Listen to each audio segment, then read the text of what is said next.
지난주에도 말씀을 드렸습니다마는 청명에서 고구에 이르는 절기는 흔히 말하는 가래질, 밭을 가는 절기다 이렇게 말씀을 드렸습니다. 자, 그러면 우리 농사 짓는 분들이 이 가래질하는 절기, 곧 청명과 고구 사이의 절기를 지나고 나면 이 고구가 지난 뒤에 꼭 해야 될 농사일이 여러분들 무엇인지 아시겠지요? 자, 가래질이 끝나면 해야 될 농사일이 무엇입니까? 예? 파종하는 겁니다. 씨를 뿌리는 것이지요. 그래서 우리 지난 금요일 4월 20일 고구였던 그날은 경남 한양의 함양이라고 하는 지역에서 한 농가가 우리 대한민국에서 첫 번째로 모내기를 했다, 그런 뉴스도 나온 것을 보게 됩니다. 자, 여러분들 왜 씨를 뿌려야 됩니까? 씨를 뿌려야 되는 이유가 뭔가요? 여러분이 아니 그걸 지금 질문이라고 하십니까? 씨를 왜 뿌려야 된다는지 이렇게 어이가 없어 하시는 표정인 것 같습니다. 뭐 제가 물어본 제가 잘못이지요. 씨를 뿌려야 열매를 맺을 것 아니겠어요? 아무리 우리가 밭을 잘 갈아서 옥토를 만들어 놓았다고 할지라도 그 밭에 어울리는 아주 좋은 씨를 파종하지 않으면 절대로 좋은 열매를 거둘 수 없기 때문에 파종하는 것은 참으로 중요하다, 그렇게 말씀을 드릴 수가 있습니다. 자, 이것은 우리 영적인 법칙에서도 마찬가지입니다. 아무리 우리 영혼의 밭을 잘 갈고 또 기경해 놓았을지라도 그에 합당한 좋은 씨, 영적인 씨를 뿌리지 않으면 좋은 열매를 맺을 수 없다라고 하는 것입니다. 자, 그렇다면 어떤 씨앗을 심는 것이 좋은 씨를 심는 것인가 라고 하는 것이지요. 이 질문에 답하기 전에 여러분들에게 한 집사님의 이야기를 소개해 드리고 싶습니다. 어떤 교회에서 있었던 일입니다. 주일 점심 식사가 끝나고 나면 아마 우리 교회처럼 소그룹에서 이제 설거지를 아마 담당해서 이제 정리하는 그런 일을 했던 것 같습니다. 이 교회에서도 이제 소그룹들이 돌아가면서 설거지를 하는데 어느 날 한 남성 소그룹이 설거지를 담당하게 됐어요. 근데 이 남성 소그룹 중에 한 남자 집사님이 설거지를 하는데 얼마나 깨끗하고 깔끔하게 설거지를 하는지 그것을 지켜보던 여자 집사님들이 다 감탄을 하는 거예요. 자, 그래서 한 여자 집사님이 집사님께 물었습니다. 집사님, 보통 우리 남편이 집에서 나 도와준다고 설거지 하는 거 보면 그릇을 깨끗하게 씻어놓지 못해서 내가 다시 설거지하는 일들이 참 여러 번 있었는데, 아니 집사님은 어떻게 그렇게 설거지를 깨끗하게 잘 하시는지 참 대단하세요. 그렇게 이제 말을 건넸습니다. 그러자 이 남자 집사님이 그런가요? 그러더니 제가 그럴 만한 이유가 있습니다. 그러더니 자기가 고등학교 때 교회에서 수련회 갔을 때 있었던 일들을 들려주기 시작했습니다.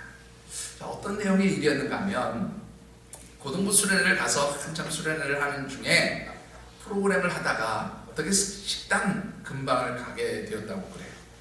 근데 이 식당 근방에 가서 보니까 점심 식사 후에 선생님들이 학생들에게 주려고 간식으로 뭐를 만들어 놓으려면 토스트를 아주 맛있게 만들어 놓았더라는 거예요.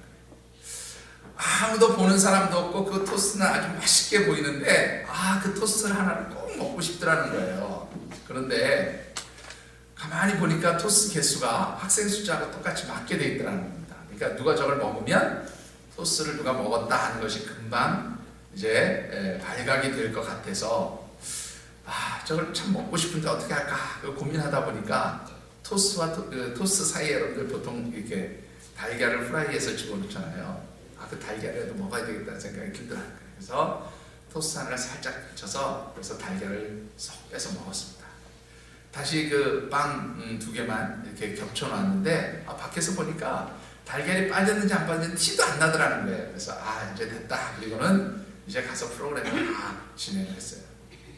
그리고 드디어 간식 시간이 됐습니다. 아무도 본 사람도 없고 또 선생님들조차도 그 토스트 중에서 하나가 달걀이 빠졌다는 사실도 알지 못한 채 학생들에게 토스트를 하나씩 나눠주기 시작했어요.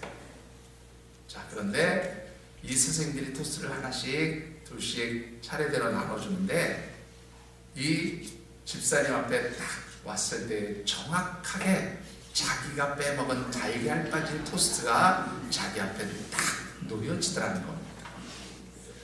누가 본 것도 아니고 그 토스트에 달걀이 빠진 것도 모르는데 어떻게 선생님은 아무 생각 없이 놓은 그 토스트가 정확하게 자기에게 왔는지 그 자리에서 가슴이 철렁하더라는 거예요.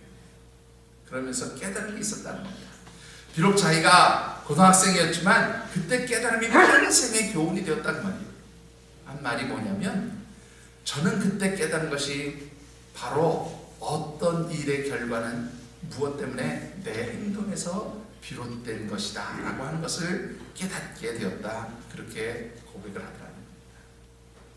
그래서 그 뒤부터는 자기가 그런 다짐을 했답니다. 무슨 일을 하든지 내가 하는 일을 분명하고 깔끔하고 정확하게 성실하게 해야 나에게 좋은 것이 돌아온다 라고 하는 것을 본인이 깨닫게 되었고, 그래서 그 뒤부터는 모든 일을 함에 있어서 정확하고 성실하게 하려고 그렇게 노력을 한다는 거예요.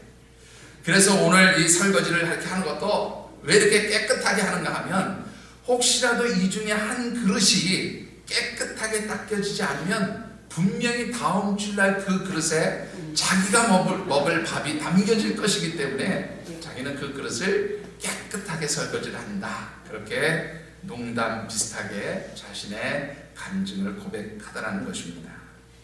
여러분들 어떻습니까? 참으로 많은 것을 생각하게 하는 이야기가 아닌가 싶습니다. 내게 주어진 어떤 일의 결과는 반드시 과거에 내가 행동한 그 어떤 행동의 결과로 주어진 것이다, 그렇게 말씀드릴 수가 있습니다.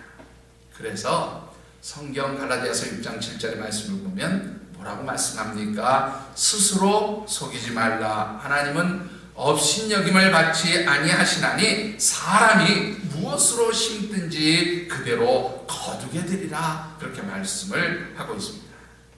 자, 4월에 나누는 말씀의 주제 우리 같이 한번 묵상해 보실까요? 자, 우리 주제 말씀입니다. 봄. 예, 그것은 오늘 우리 두 번째 주의 설교 제목입니다. 자, 그런데 오늘 주제 말씀은 여러분들 주보에 보시면 교회 소식란에 잘 준비가 되어 있습니다. 우리 다 같이 한번 읽어보십시다. 봄. 예, 내 영혼의 밭을 기경하다 라고 하는 것이 이번 4월의 주제입니다. 특별히 만물이 열매를 맺게 하기 위해서 밭을 갈고 씨를 뿌리는 이 봄철, 이 계절에 우리가 영적으로 하나님 앞에 좋은 열매를 드릴 수 있도록 하기 위해서는 우리 각자에게도 영혼의 밭을 기경하는 그러한 일이 필요하다는 주제를 가지고 말씀을 묵상하고 있습니다. 그래서 지난주에는 우리의 마음의 밭, 우리 영혼의 밭을 잘 갈고 기경하자고 그렇게 말씀을 드렸습니다. 오늘 두 번째로 드리고 싶은 말씀은 좋은 열매를 맺기 원한다면 그 잘 갈려진, 기경되어진 우리 영혼의 밭에 생명의 씨앗을 심으라고 하는 그런 말씀을 드리고 싶습니다. 오늘 우리에게 주신 하나님의 말씀은 특별히 예수님께서 직접 비유로 들려주신 좋은 씨앗과 가라지에 관한 비유의 말씀입니다. 특별히 주신 말씀을 묵상하는 가운데 사랑하는 모든 우리 하늘샘 가족들이 좋은 생명의 씨앗을 심고 또 그래서 좋은 열매를 우리 하나님 앞에 드리시는 복된 역사가 있게 되기를 주님의 이름으로 축원합니다.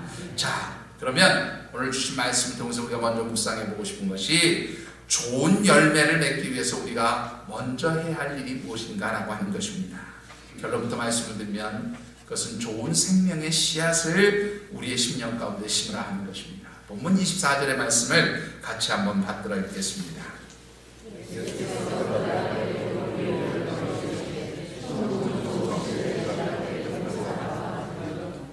자, 오늘 말씀을 보시면 예수님께서 비유로 들려주신 말씀 가운데 천국은 좋은 씨를 자신의 밭에 뿌린 사람과 같다, 그렇게 말씀하고 있어요. 여기서 천국이 사람이라는 뜻이 아니고요, 이 천국은 마치 자신의 밭에 좋은 씨를 뿌려둔 그 어떤 사람의 형편, 그 상황과 같다, 그런 말입니다. 자, 그런데 여기서 중요한 단어가 몇 가지 나옵니다. 씨를 뿌린 사람은 누구이고 또 이 밭과 좋은 씨앗이라는 것이 무엇인가라고 하는 것이지요. 여러분들 마태복음 13장 36절 이후의 말씀을 보면 제자들이 이 좋은 씨앗과 가라지의 비유를 예수님 좀 풀어서 설명해 주세요 라고 요청하는 것을 보게 됩니다. 그래서 예수님이 그 설명해 주신 내용을 보면 특별히 37절 38절에 이렇게 기록하고 있어요. 좋은 씨를 뿌린 사람은 바로 인자 곧 예수님 자신을 의미하는 것이고 밭은 세상이며 좋은 씨앗은 천국의 아들들이라 그렇게 말씀을 하고 있습니다. 자, 그런데 이 중에서 우리 밭과 좋은 씨앗을 좀 더 풀어서 설명을 해드리고 싶습니다. 이 밭이라는 말은 여러분들 원문 성경에 보니까 헬라어로 아그로라고 하는 단어를 써요. 이 아그로라고 하는 단어는 무슨 뜻인가 하면 말 그대로 세상이라는 뜻이에요. 우리가 살고 있는 이 모든 삶의 자리가 곧 밭이다. 그렇게 이제 원문의 뜻은 우리에게 가르쳐주고 있습니다. 자, 그런데 여러분들 우리 장로교의 창시자인 칼빈, 옛날에 영어식으로 표현하면 칼빈이라고 하고 요즘에는 칼빈이라고 무식하다고 그러는데요. 프랑스 출신의 사람이기 때문에 칼빈이라고 그러지 말고 뭐라고 그래야 된대요? 깔뱅이라고 그래야 된대요. 자, 어쨌든 이 깔뱅 선생님께서 뭐라고 얘기를 했는가 하면 이 밭은 예수님 가르쳐 주신 대로 우리가 살고 있는 삶의 자리 세상이기도 하지만 특별히 성도들이 신앙생활을 하는 신앙공동체 교회라고 해석을 해도 크게 무리는 없다. 그렇게 이야기를 하기도 했고요. 또 중세의 신학자들이라고 할 수 있는 중세의 교부들도 역시 이 밭을 교회로 해석하기도 했습니다. 또 그런가 하면 일부 성경학자들 가운데는 특별히 우리가 마태복음 13장 3절에서 8절까지의 말씀을 보면 예수님이 들려주신 비유 가운데 네 가지 밭의 비유가 나오지요. 그 네 가지 밭이 곧 성도들의 마음밭을 의미하는 것으로 그렇게 해석을 해서 오늘 본문에 나오는 이 밭도 우리 성도들의 마음의 밭, 영혼의 밭이라 그렇게 해석을 해도 틀리지 않다고 이야기를 하고 있습니다. 자, 정확한 표현은 우리 예수님이 말씀하신 대로 이 밭은 세상을 의미하기도 하지만 우리가 신앙생활하는 이 신앙공동체인 교회가 될 수도 있고 또 우리의 심령, 우리 영혼의 모습도 바로 밭이 될 수 있다. 그렇게 말씀을 드릴 수가 있습니다. 자, 그 다음에 좋은 씨앗이라는 것은 뭐냐면 스페르마라고 하는 단어를 써요. 헬라어로. 근데 이 스페르마라고 하는 단어는 헬라어 성경에 모두 43번 나타나는 그런 단어인데요. 정확한 단어의 뜻은 뭐냐면 언약의 후손 그런 뜻입니다. 언약의 후손. 자, 제가 한번 여쭤보겠습니다. 장로님, 황장로님 잘 안 들리십니까? 장로님 우리 자녀들에게 혹시 뭐 좀 이렇게 물려주신 거 있으십니까? 아무것도 없으십니까? 신앙을 물려줬죠. 아, 네. 우리 권사님 그냥 바로 그냥 신앙을 물려줬죠. 자, 여러분들 우리가 자녀들에게 뭐 돈이 좀 여유있고 경제적으로 여유가 있는 분들은 재물을 유산으로 물려주기도 합니다. 또 그런 것이 없을 때는 평소에 부모님들이 가지고 있던 좋은 그런 의미 있는 물건들을 물려주기도 하죠. 자, 그런데 여러분들 그 좋은 물건 혹은 유산을 물려주는 이유가 왜 물려줍니까? 예뻐서? 왜 물려줍니까? 부모님한테 좀 받은 게 있는 분들 한번 왜 받았는지 한번 얘기 좀 해보시죠. 아무도 받은 게 없으신가 봐요. 우리 장로님 중에 한 분도 받으신 거 없으세요? 어떻습니까? 정영란 집사님 뭐 부모님 받으신 거 없어요? 예? 믿음만 받으셨으면 아니에요. 자, 여러분들 하여튼 좋습니다. 여러분들은 다 자수성 가신 분들이군요. 자, 여러분들 부모님들이 자녀들에게 무엇을 물려주는 이유는 딱 한 가지입니다. 무엇이기 때문에? 자녀이기 때문에 물려주는 거죠. 오늘 본문에서 이 스페르마라고 하는 단어는 무슨 뜻인가 하면 바로 그 언약의 유업을 받을 수 있는 자녀 그런 뜻이에요. 무슨 뜻인가 하면 이 언약의 유업을 받는 자녀라는 것은 다른 말로 표현하면 무슨 뜻인가 하면 하나님이 주시는 하늘의 기업을 선물로 받을 수 있는 하나님의 택한 백성된 자녀들, 그런 뜻이에요. 그러니까 이 좋은 씨앗은 누구를 가리키는 거예요? 천국의 아들들이며 동시에 누구를 가리켜요? 오늘 이 자리에 앉으신 저와 여러분들이 바로 좋은 씨앗, 천국의 아들들이라, 그렇게 말씀드릴 수 있어요. 자, 그런데 여러분들, 이 좋은 씨앗이 되기 위해서는 절대적으로 중요한 전제 조건이 하나가 있어요. 여러분들, 그것이 바로 무엇인가 하면 이 스페르마라고 하는 단어에 담겨진 것 중에 가장 중요한 의미가 뭐냐면 생명이 있다. 자, 여러분들 한번 생각해 보십시다. 우리가 부모님에게 여러 가지를 다 많이 물려받았겠죠. 그런데 가장 중요하게 물려받은 게 뭐예요? 여러분들 가장 중요하게 물려받은 게 뭐예요? 네?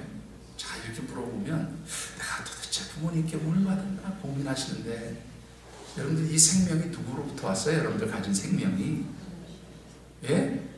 물론 하나님께로부터 왔지만 하나님께서 누구를 통해서 우리에게 생명을 주셨어요? 부모님을 통해서 우리에게 생명을 주셨어요. 그러니까 우리가 부모님에게 무엇인가를 받는다는 것은 부모님으로부터 받은 뭐가 있기 때문에 생명이 있고, 그 생명을 이어받은 자녀가 되기 때문에 우리가 부모님에게 자녀로서의 무엇을 받을 수 있는 권리가 생기는 거예요. 이 말씀 똑같은 뜻입니다. 하나님께서 우리를 하나님의 기업을 받을 수 있는 하나님의 백성, 천국의 자녀로 삼아주신 것은 반드시 그 안에 전제 조건이 있어요. 뭐가 있어야 돼요? 생명이 있어야 된다.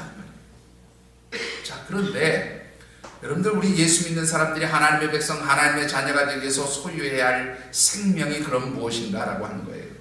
여러분들, 요한복음 14장 6절 말씀, 그러면 여러분들 자동으로 튀어나와야 돼요. 내가 곧, 자, 다시 시작. 내가 곧 길이요 진리요 생명이니, 그렇게 예수 말씀하셨어요. 그러니까 우리가 하나님의 백성, 택한 하나님의 자녀들로서 하나님 나라를 유업으로 받는 천국 백성, 좋은 씨앗이 되었다라고 하는 것은 우리 가운데 누가 있다는 거예요? 생명이신 예수 그리스도가 우리와 함께 하신다. 예수 그리스도를 영접한 하나님의 자녀들이 곧 뭐예요? 천국의 유업을 이을 하나님의 백성, 천국 백성, 그리고 하나님께서 이 땅에 심으신, 이 세상 가운데 심으신 좋은 씨앗, 천국의 아들들이 되었다라고 하는 뜻입니다. 여러분들, 이 말씀을 사도 바울의 표현을 빌면 뭐라고 할 수 있는가 하면 갈라디아서 3장 29절의 말씀에 사도 바울이 이렇게 표현을 하고 있습니다. 예수 그리스도께 속한 사람들은 아브라함의 자손이며 또한 약속대로 하나님의 유업을 이을 사람들입니다. 그렇게 표현합니다. 그러니까 여러분들이 예수 그리스도를 나의 구주로 고백하고 그 예수님께서 내 가운데 임재하셔서 영원한 생명을 소유한 하나님의 백성들이 되었을 때에, 그때 바로 우리는 영적으로 좋은 씨앗이 되는 것이고, 또한 하나님의 유업을 받을 하나님의 백성, 천국의 자녀들이 되어진다라고 하는 것입니다. 그런데 여기서 우리가 한 가지 중요하게 생각해 볼 것이 있어요. 왜 하나님께서는 하나님의 자녀들, 하나님이 택하시고 자녀로 삼아주시고 천국의 기업을 받을 자격을 가진 하나님의 백성들을 이 세상 가운데 좋은 씨앗으로 심어놓으셨냐는 말이에요. 여러분들이 왜 하나님께서 이 세상에 여러분들을 씨앗으로 심어놓으셨다고 생각하십니까? 그 이유가 뭐예요, 여러분들? 왜 아무도 대답을 못하십니까? 하나님이 여러분들을 좋은 씨앗으로 심어놓으셨대요. 그러면 무엇을 기대하신다는 거예요? 여러분들에게 열매를 기대하신다. 여러분, 우리가 참고 말씀으로 이사야 5장 2절의 말씀을 같이 한번 받들어 읽어보겠습니다. 이사야 5장 2절입니다.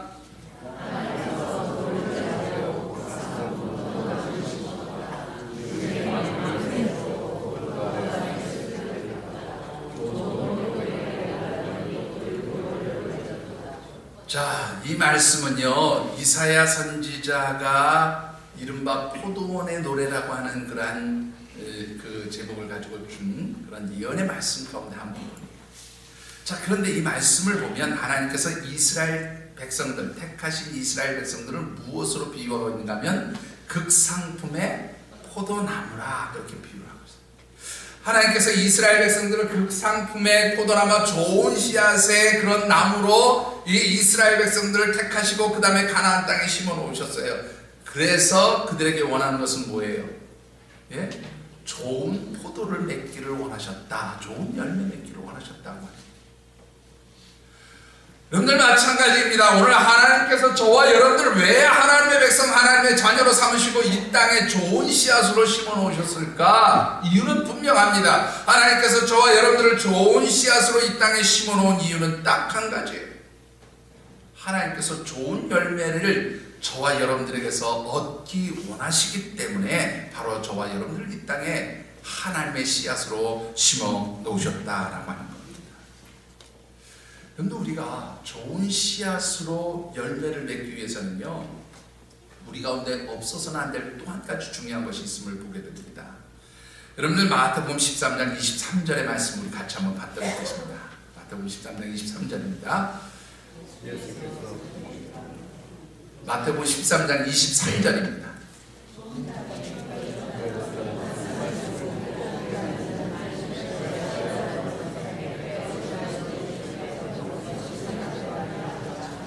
자, 여러분들 잘 아시는 대로 네 가지 마음밭 중에서 좋은 열매를 맺는 30배, 60배, 100배의 결실하는 마음밭을 보여주는 말씀입니다. 자, 그런데 이 좋은 마음밭, 그래서 30배, 60배, 100배의 좋은 열매들을 결실하는 밭이 되기 위한 전제 조건이 바로 뭐예요? 말씀을 듣고 어떻게 한다고요? 깨닫는 자라, 그렇게 말씀하고 있습니다. 이 말은 우리 가운데 뭐가 있어야 돼요? 하나님의 말씀이 있을 때에 그 말씀이 바로 살아 역사에서 좋은 열매를 맺게 한다, 그런 뜻이 되어지는 겁니다. 여러분들, 이 말씀은요, 조금 전에 말씀드렸던 생명을 소유한다는 것과 같은 의미의 말씀이에요. 자, 왜 그렇습니까? 말씀이 육신이 되어 우리 가운데 거하시니가 곧 누구세요? 예수 그리스도라고 요한복음의 기자는 우리에게 가르쳐주고 있어요. 말씀이 육신이 되어서 우리 가운데 거하셨어요. 그리고 그 말씀은 곧 누구세요? 예수 그리스도시라고 말이에요. 그러니까 우리가 말씀을 소유했다는 것은 생명 대신 예수님께서 우리 가운데 계신다는 것이고, 또한 우리가 예수님을 소유한 생명 있는 하나님 백성이라고 하는 것은 다른 말로 표현하면 예수님 가르치신 말씀이 우리 가운데 살아 역사하며 그 말씀에 순종하면서 살아가는 사람들이 바로 뭐예요? 영적 열매를 맺을 수 있는 사람들이다, 그렇게 정리를 해볼 수가 있습니다. 오늘 저와 여러분들이 이 세상에서 하나님의 백성으로서 좋은 열매를 맺는 사람들이 되기 위해서는 그래서 예수님 안에 있어야 돼요. 요한복음 15장에 있는 말씀처럼 우리가 정말로 좋은 열매를 맺는 포도나무가 되기 위해서는 예수 그리스도 안에 거해야 한다는 말과도 통하는 말씀입니다. 뿐만 아니라 예수 그리스도의 말씀이 우리 가운데 거하실 때에 바로 우리가 열매 맺는 삶을 살 수 있게 되어진다라고 하는 겁니다. 그런데 문제는 우리가 아무리 예수님을 모시고 또 말씀을 붙들고 살아가면서 좋은 열매를 맺으려고 해도 항상 방해하는 것이 있어요. 방해하는 세력, 방해하는 그러한 존재가 있다고 하는 것입니다. 자, 무엇이 우리가 영적 열매를 맺는 것을 방해합니까? 여러분들 본문 25절의 말씀 우리 같이 한번 받도록 하겠습니다.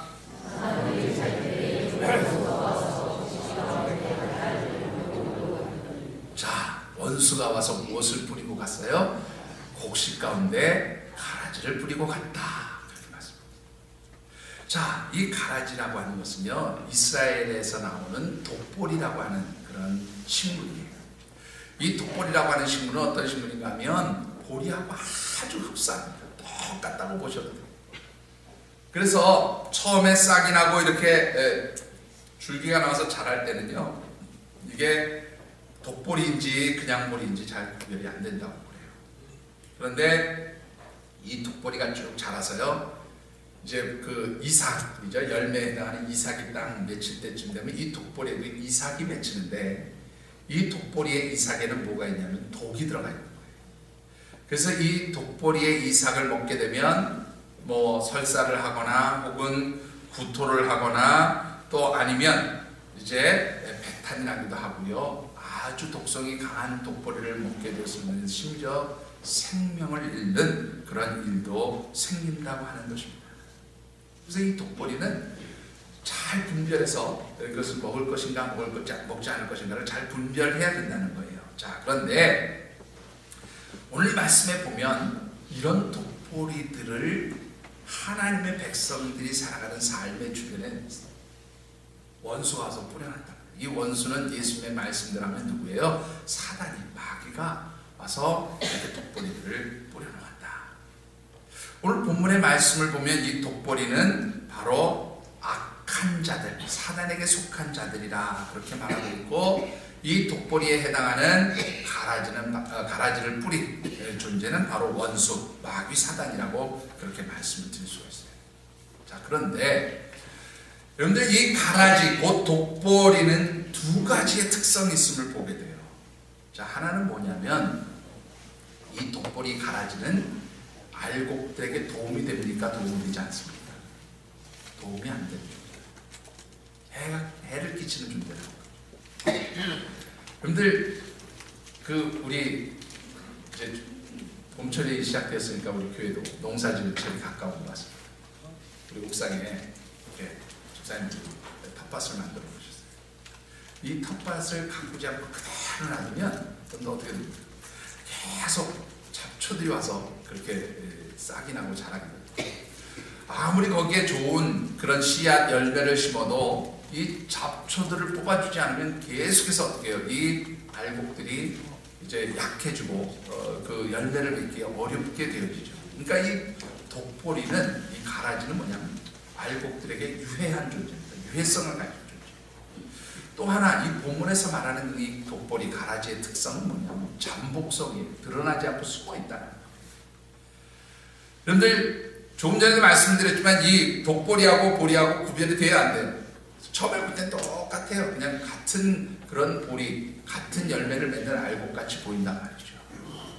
그런데 여러분들 이 독보리들이 언제 그 정체를 드러내는가 하면 추수 때가 가까울 때, 열매가 맺혀지기가 가까울 때라든가, 아니면 이 독보리들이 정확하게 드러나는 데는 언젠가 하면 알곡들이 약해질 때, 알곡들이 약해져서 이 알곡들이 죽어가면 그 다음에 그 자리를 누가 차지하고 나타나요? 독보리들이 차지하고 나타나게 된단 말이죠.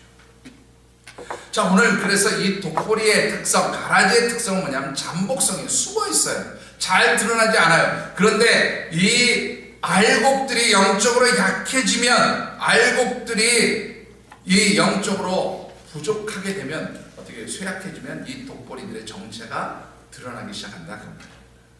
자, 오늘 본문에서도 보면 이 종들이 사단이 독보리를 뿌리고 간 것, 이 가라지를 뿌리고 간 것을 알 수 없었다고 그렇게 이야기하고 있어요.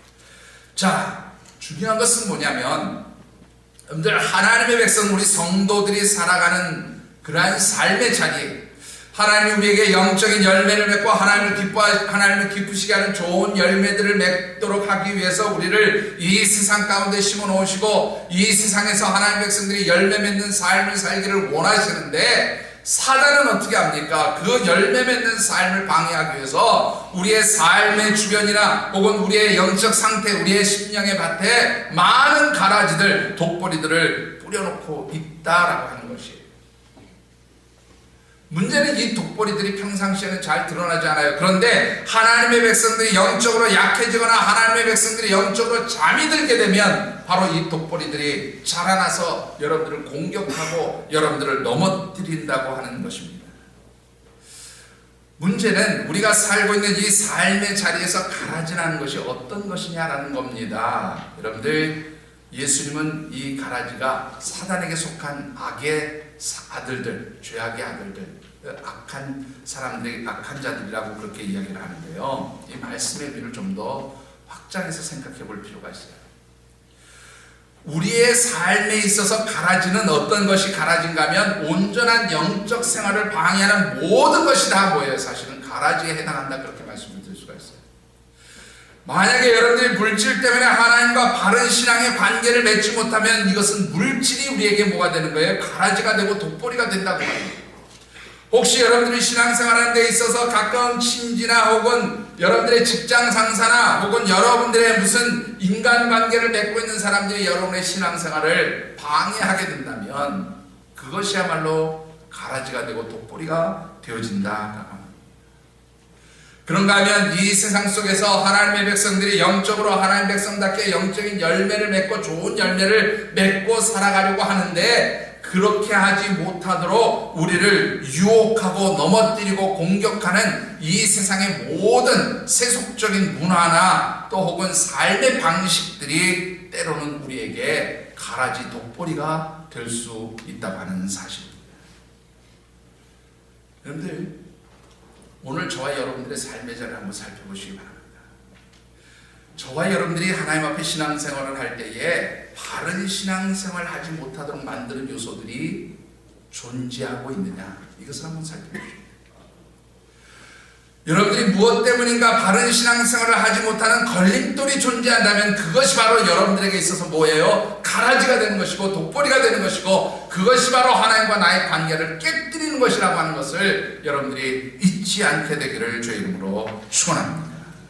여러분들, 루이빌 의과대학의 신경정신과 교수였던 레인우츠라고 하는 그 아주 유명한 교수가 있습니다. 레인우츠 박사가 쓴 책 가운데 신앙이 병들어갈 때 그런 책이 한 권 있어요.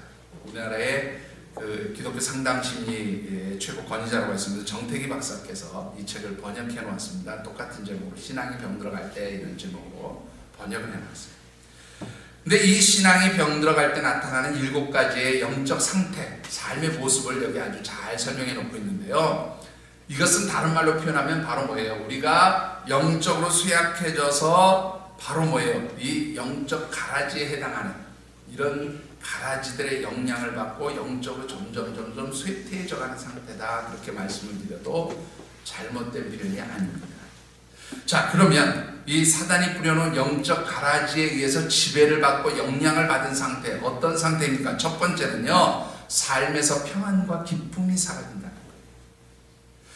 여러분들이 매일매일 살아가는 데 있어서 정말로 어떤 환경과 삶의 자리에 있을지라도 하나님과 바른 관계에 있는 사람은 늘 뭐예요? 평안합니다. 기쁨이 넘치게 됩니다. 그런데 하나님과 바른 관계가 아닌 이 독보리, 가라지의 영향을 받는 사람들은 뭐예요? 평안과 기쁨이 사라져요. 두 번째 특징은 뭡니까? 하나님의 말씀, 설교가 귀에 들어오지 않는다라는 거. 여러분들은 잘 느끼시지 못하겠지만, 여러분들이 위에서 쭉 내려다보면 설교가 귀에 들어오는 분과 안 들어오는 분이 정확하게 구분돼서 보여줘요. 아무리 본인이 저를 쳐다봐도요, 다 보여줘요. 정말로 보여줘요. 아마 본인도 아실 거예요. 여러분들, 말씀이 귀에 들어오지 않는 상태가 되어지는 것. 하나님 말씀을 들어도 그 말씀이 그냥 내 귀에서 하나의 흘러가는 소리처럼 들려지는 것. 이게 바로 독보리, 가라지의 영향을 받은 상태. 세 번째 특징은요, 소망이나 비전보다는 절망과 그리고 낙심하는 생각, 실망하는 생각들이 늘 우리의 삶에서 앞서게 될 때, 이것도 역시 가라지의 영향을 받은 것이다, 이렇게 말씀드립니다. 네 번째는요, 하나님께서 주신 능력이 소멸합니다. 그래서 어떠한 일로도 하나님 앞에 봉사하고 헌신하는 일들이 기쁨이 되지 못해요. 헌신하지 않아요. 봉사하지 않아요. 하나님을 섬기는 능력들이 사라진단 말이에요. 다섯 번째는요, 하나님보다 사람을 더 의지하는 상태가 되고, 여섯 번째는 교회와 영적 지도자들과의 사이가 점점 멀어지기 시작한다는 겁니다. 이게 바로 가라지의 영향을 받는 특징입니다. 교회 나오는 게 재미가 없어요. 영적 지도자들을 만나는 게 불편합니다. 뭔가 자기를 책망할 것 같고 야단칠 것 같고 무슨 권면의 말이라도 들을 것 같으니까 자꾸 피하게 되죠. 바로 영적 가라지의 지배를 받고 있는 상태예요. 마지막 7번째는요, 말씀에 순종하지 않고 자신의 주장과 생각과 뜻대로 행동하며 살아가는 삶이 바로 영적 가라지의 영향을 받는 상태이다라고 하는 거죠.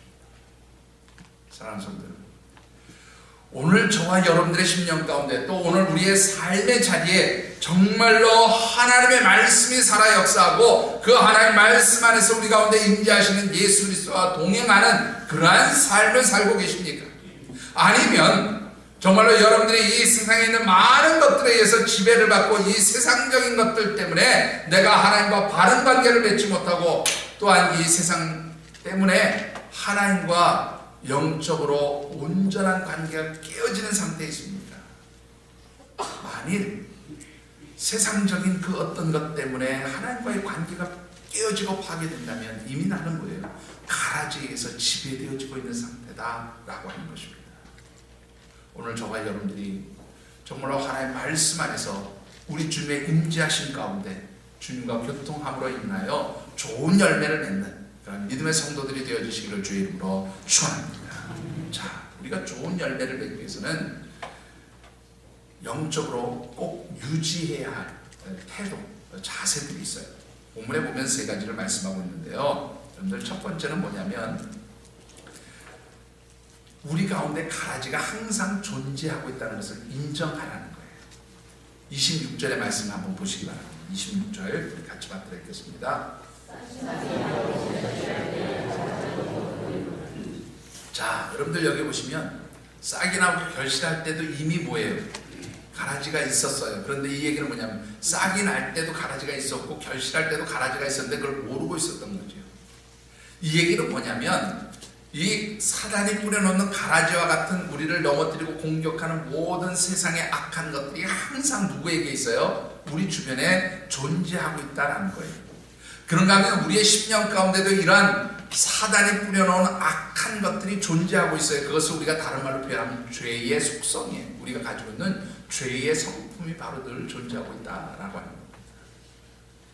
여러분들 사도 바울을 한번 생각해 보시면 사도 바울이 얼마나 영적으로 정말로 하나님 뜻대로 살려고 몸부림쳤던 사람입니까? 그런 사도 바울도 뭐라고 얘기합니까? 나는 죄인 중에 괴수라 이렇게 말합니다. 내가 하나님 기뻐하시는 선을 행하기 원하지만 내 안에 있는 이 죄의 품성이 죄의 그 속성이 나로 하여금 선이 아니라 악을 행하게 만든다. 그렇게 얘기합니다.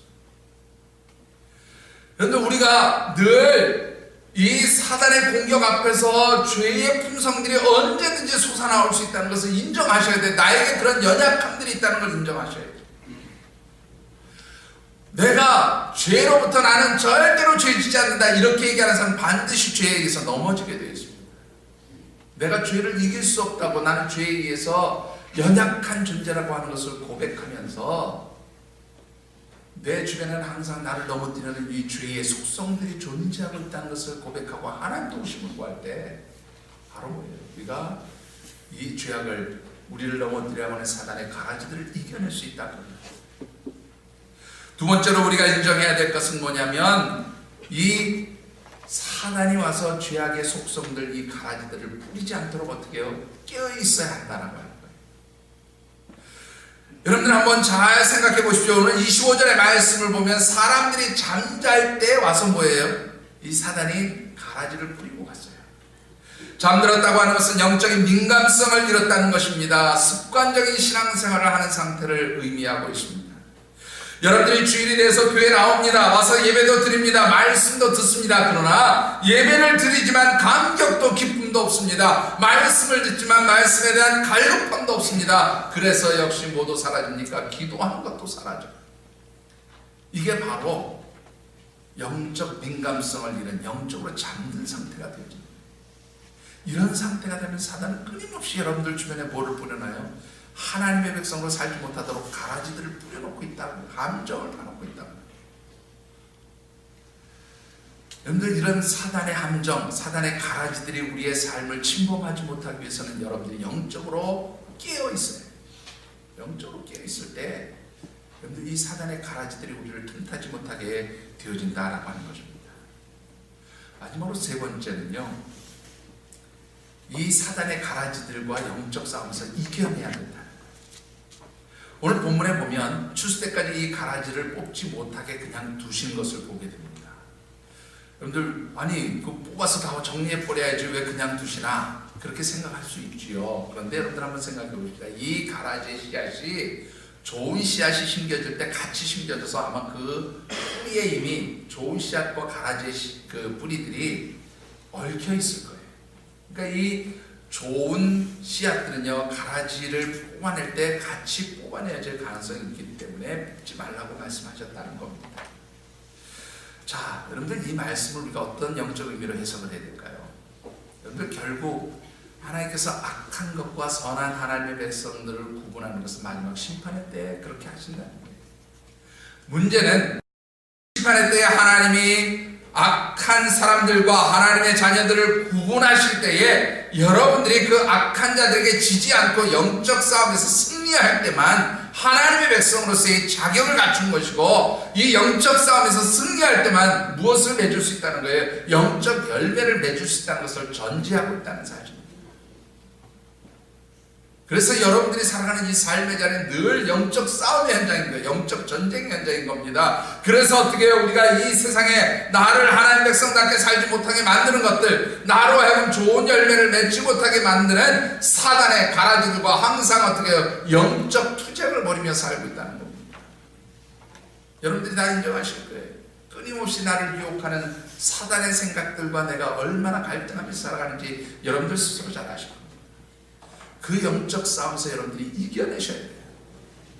이겨내셔야 돼요. 그 영적 싸움에서 패배하는 순간이 바로 뭐예요? 가라지의 지배를 받는 순간이고, 그렇게 되어질 때 바로 여러분들이 뭐하는 자리에 들어가게 되는 거예요? 영적 열매를 잃어버리는 자리에 들어가게 되어진다라고 하는 것입니다. 사랑하는 성도 여러분, 오늘 저와 여러분들의 삶의 자리에는 늘 우리를 넘어뜨리는 사단의 가라지들이 존재한다는 사실을 여러분들이 잊지 않게 되기를 바랍니다. 그래서 그 사단의 가라지들과 싸워 이기기 위해서 영적으로 여러분들이 민감성을 가지고 깨어 있으셔야 해요. 특별히 영적으로 깨어 있기 위해서는 누구의 도우심을 가는 거예요? 우리 주님의 도우심을 가는 거예요. 주님과 함께 하면서 이 영적으로 깨어서 하나님의 능력과 그 힘 주시는 그러한 은혜들을 공급받을 때에 이 사단의 가라지들을 이겨낼 수 있게 되어진 줄 믿습니다. 우리가 사단의 가라지들을 이길 때에 하나님 어떤 축복을 주십니까? 여러분들 30절과 43절의 말씀을 같이 한번 받들어 읽겠습니다.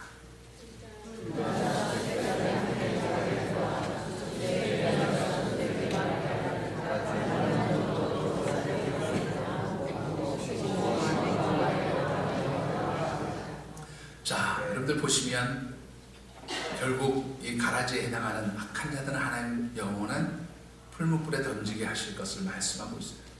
그러나 좋은 열매를 맺는 하나님의 백성들, 하나님의 자녀들에게는 뭐예요? 천국 국간에 들어가는 은혜를 주셨어요. 이 천국 국간에 들어가는 은혜를 43절에서 이렇게 말씀하고 있습니다. 우리 같이 한번 43절도 받들어 읽겠습니다.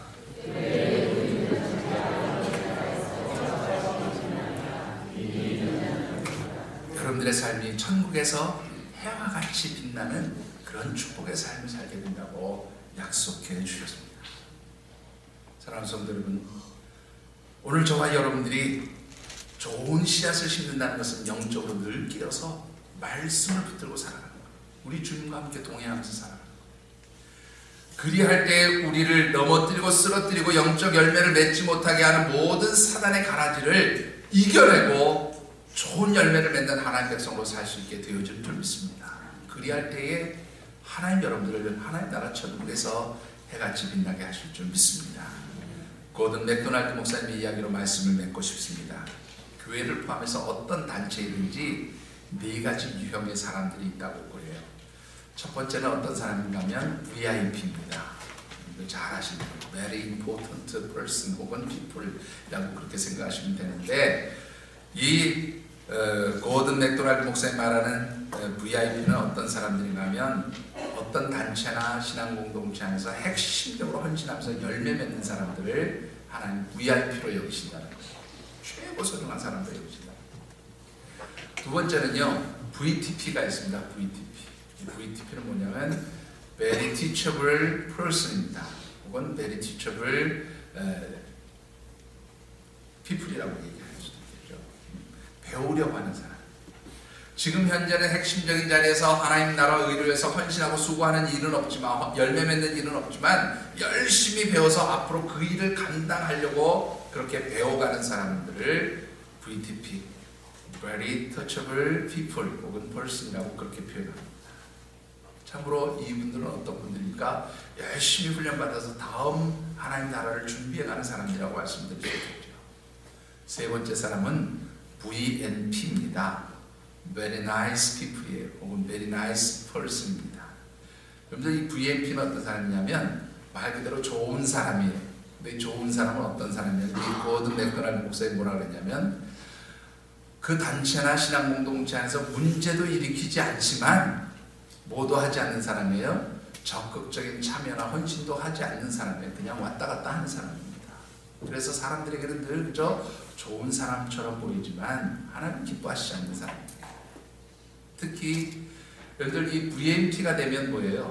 여러분들 습관적인 신앙생활이 익숙해지게 되어진다는 것이고요. 더 나아가서 뭐예요? 우리 한국 사람들, 특히 우리 한국의 성도들이 점점 더 무엇으로 가려고 하냐면 VMT로 가려고 한다.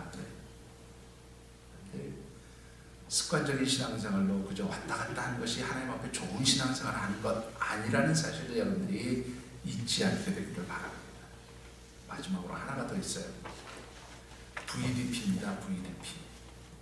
이거는 Very Daring Person이에요. Very Daring People이라고도 얘기하시는데, 이 Daring은 뭐냐면 소진시키다, 고갈시키다 그런 말이에요. 앞에서 열심히 열매 맺기 위해서 달려가는 사람들을 지치게 만든 사람이에요. 힘 빠지게 만든 사람이에요. 여러분들을 귀신하게 만드는 사람이에요. 바로 오늘 본문에 나오는 가라지와 같은 사람들이 있다고 말해요. 여러분들은 본인이 어떤 자리에 머물고 있다고 생각하십니까? 여러분들의 삶이 최소한 하나님 기뻐하시는 정말로 VTP까지는 들어가셔야 돼요. 여러분들이 훈련받고 하나님 나라를 위해서 내가 헌신할 수 있다고 하는 그런 마음, 그런 다짐들을 가지시고 우리 하나님 앞에 나서시고 또 하나님과 영적으로 교통하시는, 그래서 좋은 열매를 맺는 우리 귀한 하나님의 백성들이 되어주시기를 주의 이름으로 축원합니다.